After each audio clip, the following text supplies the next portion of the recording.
over the chute there, come over, we hit our power buttons, and we have our projectiles in the mount and our powders, or projectiles in the hoist and our powders coming up through the floor.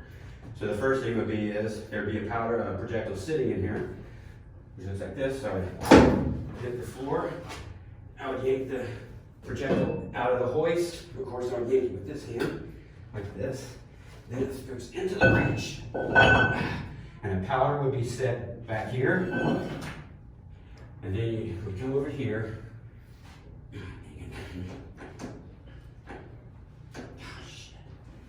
Alright, I'm not going to do that, obviously. Now I can't get it unlocked. That's alright. There we go. Alright. Okay. We didn't do that Yeah, yet. one more time. Yeah. What, this part? Yeah.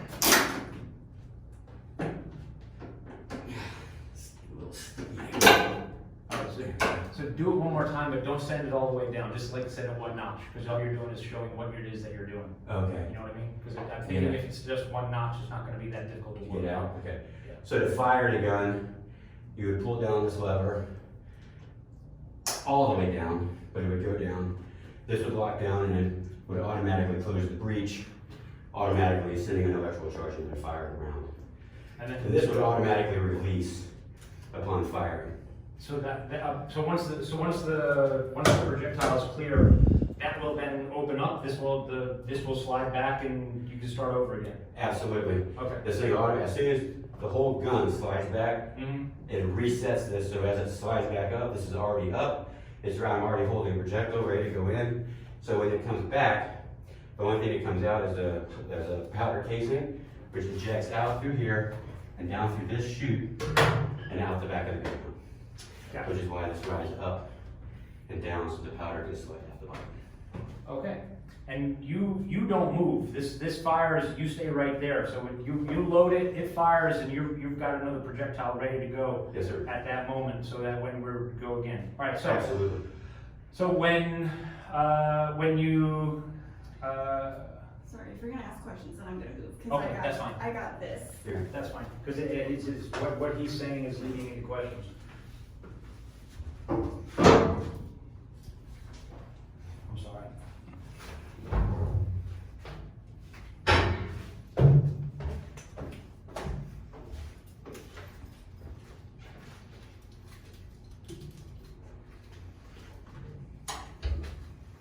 Okay. We can be in the shot with questions, Keith.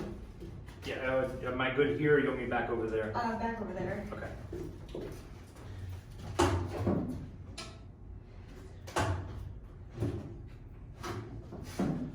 Okay. Okay, so you load that, they fire it, you're standing right there, you're ready to go with another projectile, and then it opens up, you feed it again, boom, and just keep doing that until you're given until you're given the order to suspend firing. Yep. Now, we've all heard about a well-trained gun crew can do this many rounds per minute and this and that sort of thing. What is reasonable to believe for Battleship Wisconsin as far as firing from this mount?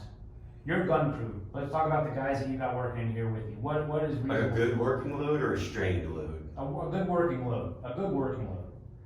Probably 3 to 5 rounds a minute. 3 to 5 rounds a minute. And if that strained load, we really need to get projectiles down Yeah, range. you probably pop that up to about 7 to 10 maybe. Okay. But that's a lot of hustle. It's a lot of hustle. Now, there's quite a few people that work in the mount itself. How many different positions do we have in the mount itself? I believe there's 10. 10 altogether. And your title again was? Projectile man. On the right. The right gun. Right gun. So there would be another sailor right here who would be the projectile for the left gun. Yep.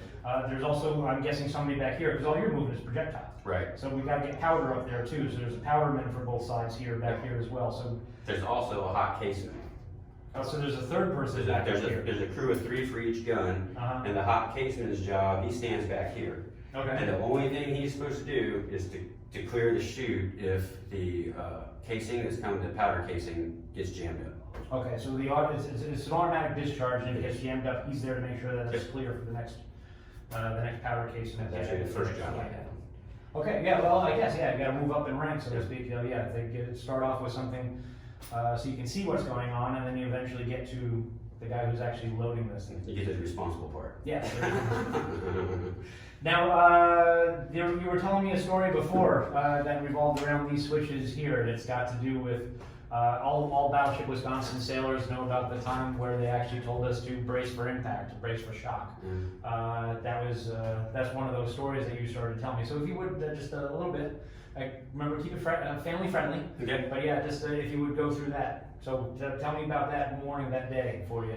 All right, well, I was asleep in my rack, taking a nap. We had a break. I was having full combat gear.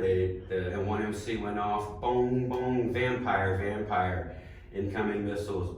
And so I got out of my rack. I ran to the gun mount. I was the first one in the gun mount. I jumped in, came over my gun. I popped over, pardon me. I popped over my gun, hit my power buttons. We had no power to this gun. Let's do it again. I'm sorry. I don't Yeah, I remember didn't where we were. No. pause there. No, don't be. We'll go back to the very beginning. So we start with you were on your break, you were in your rack, full battle gear. So just do that. Now, just when if you turn your back to the camera, just remember to, That's right. you gotta Gotcha. throw it out there. Okay. No, we're good.